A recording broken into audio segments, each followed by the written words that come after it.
All right, so I just wanted to hop in here and talk a little bit about what is happening astrologically.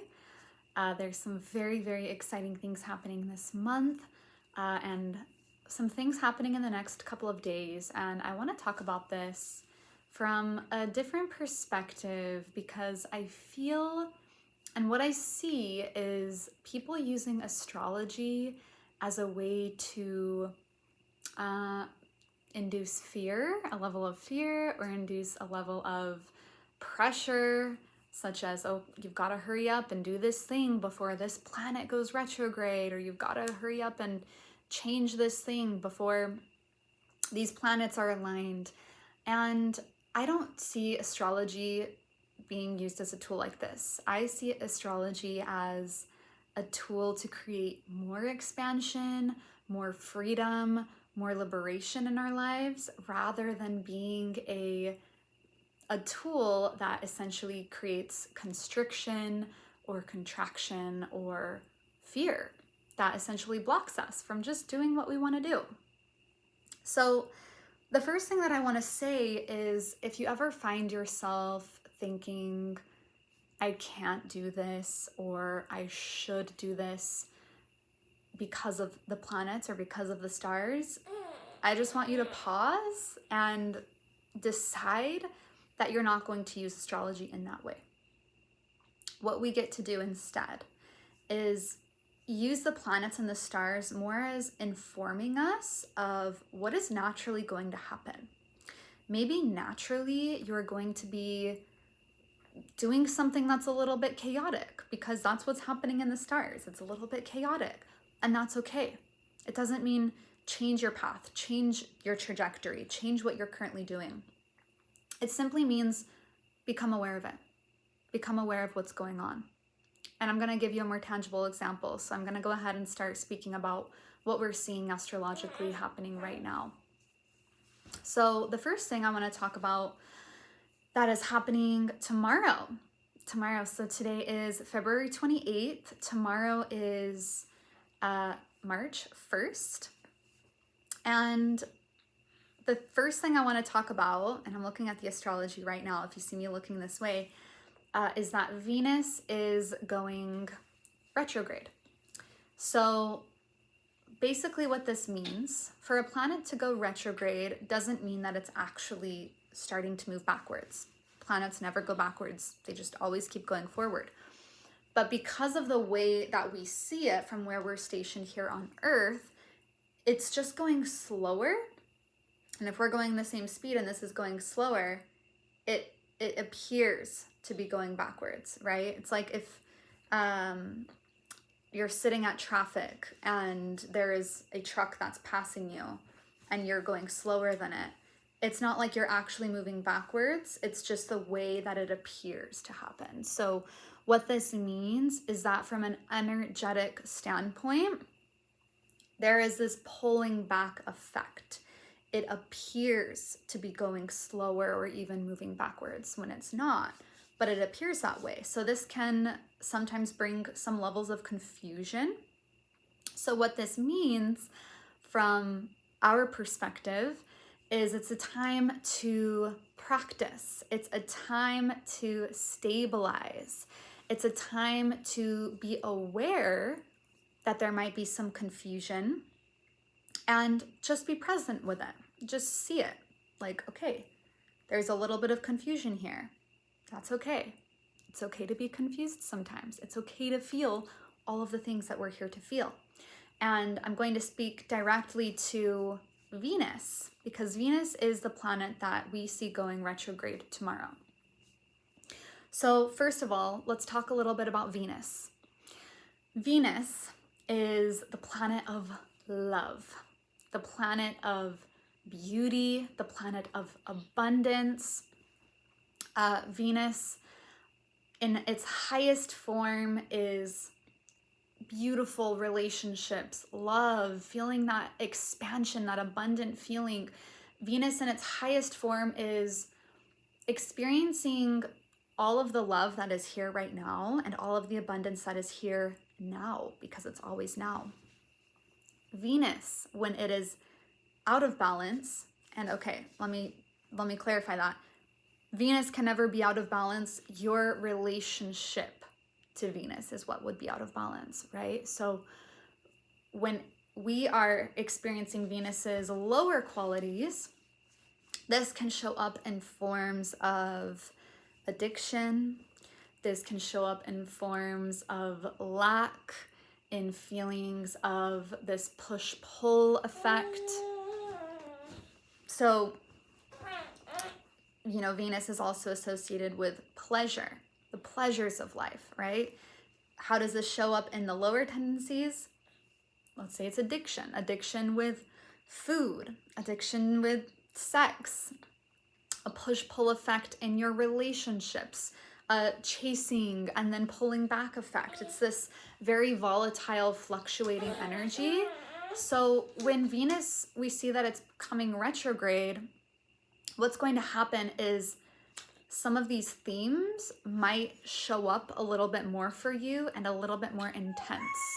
So anytime a planet is retrograde, it just has a little bit more of an intense effect. It has a heightened effect. So while Venus is retrograde, this is a time to really stabilize around these themes.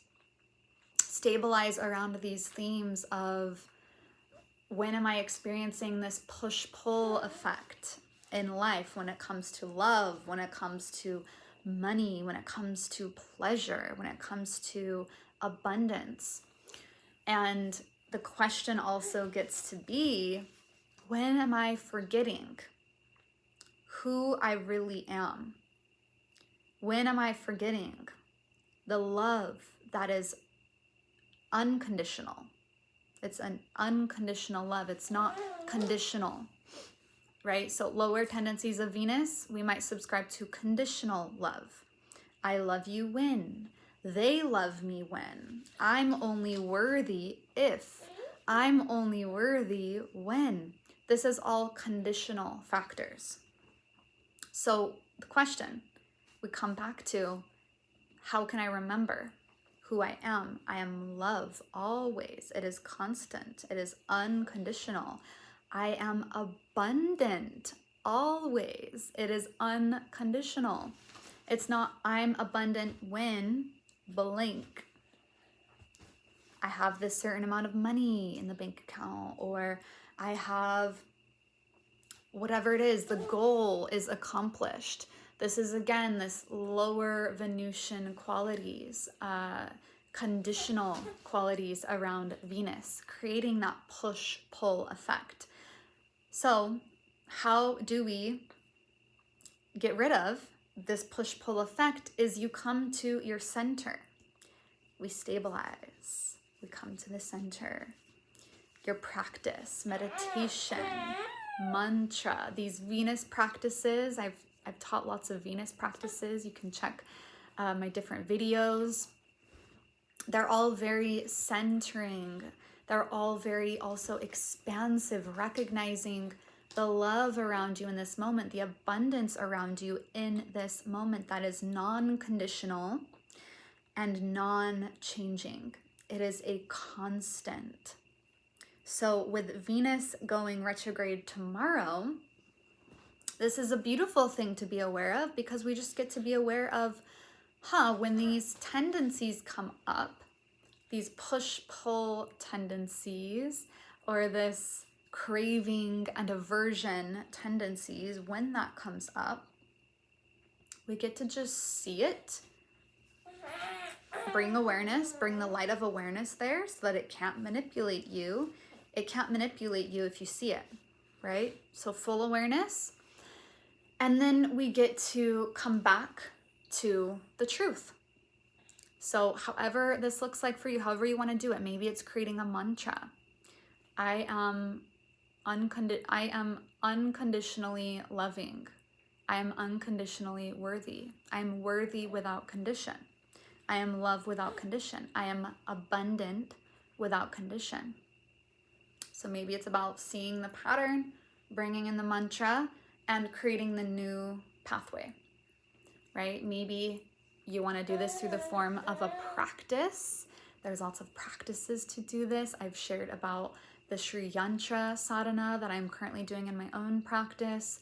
There's many mantras, there's many breath practices that help to bring you back to your center embodiment. This also is a beautiful time to bring in a devotional practice. So a devotional practice is something that invites you to really come into your heart. So maybe this looks like, for women, a devotional practice. It could be a self-massage, self-loving practices. It could be building an altar for yourself and buying yourself roses to place on your altar and, pray or sit in front of your altar every day, really connecting to your heart, connecting to your heart's deep desires from the space of nothing is lacking, really tapping into gratitude. Gratitude is the heart of devotional practices. So this is also a really beautiful time with this Venus retrograde energy to bring in these devotional practices. So this is what's happening tomorrow. Venus is going retrograde. We also have Rahu, Mercury, and Moon all in Pisces with Venus, right? So all of this energy is also happening in Pisces right now. And later in this month, we are going to have 6 planets all together in Pisces. So I will do another update about that. But let me know if this landed for you. And happy Venus time. Again, we get to always be excited about what's coming. There's no doomsday events happening. I don't care how many planets are crossing over the others. It's always an opportunity for us to play bigger, to expand, to dissolve old constructs, and to continue our path, our evolutionary paths. So it's all good news. It's always good. It's always more good that's coming. And I hope you have a beautiful day. Let me know if you listen to this all the way to the end. Thank you for being here, and see you soon.